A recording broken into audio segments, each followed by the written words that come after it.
A lot has been said about Gladys Berejiklian and John Barilaro refusing to confirm whether they are under ICAC investigation.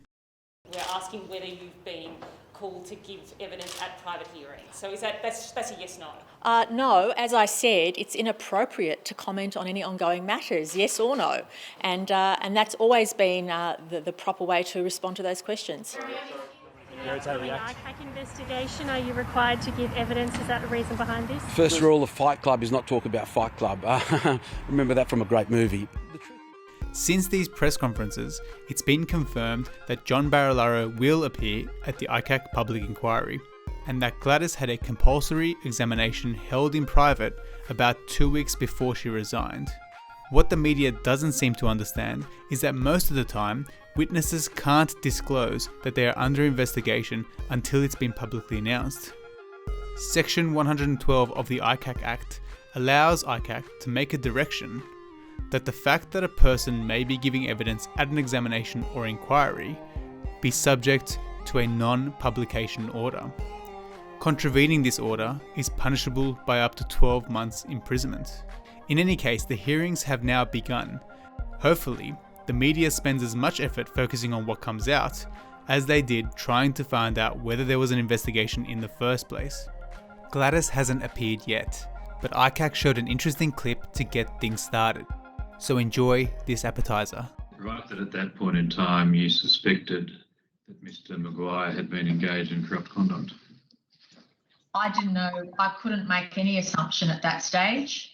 He was professing his innocence and saying it was a misunderstanding. But I also knew that given the dramatic way in which the information had been revealed and what it could mean, I wasn't sure.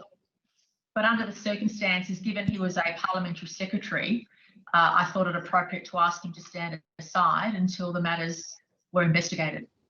I'm not asking whether you were sure. What I'm asking is whether at that point in time when you asked Mr. Maguire for his resignation, whether you suspected that Mr. Maguire had been engaged in corrupt conduct.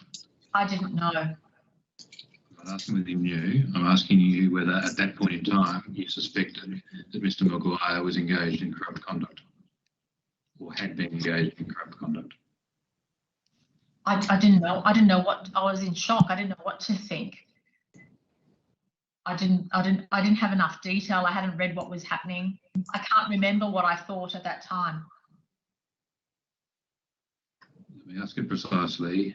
As at the time that you asked Mr. Maguire for his resignation, did you suspect that Mr. Maguire had been engaged in corrupt conduct? I didn't know. I'm not asking whether you knew. I'm asking whether at the time you asked for Mr. Maguire's resignation, you suspected that he may have been engaged in corrupt conduct. I didn't know. I wasn't sure. I'm not asking whether you knew or whether you were sure. I'm asking whether at the time you asked for his resignation, just let me finish my question. I'm not asking whether you knew. I'm asking about the state of your suspicion or otherwise. Did you at that point in time suspect that Mr. Maguire may have engaged in corrupt conduct?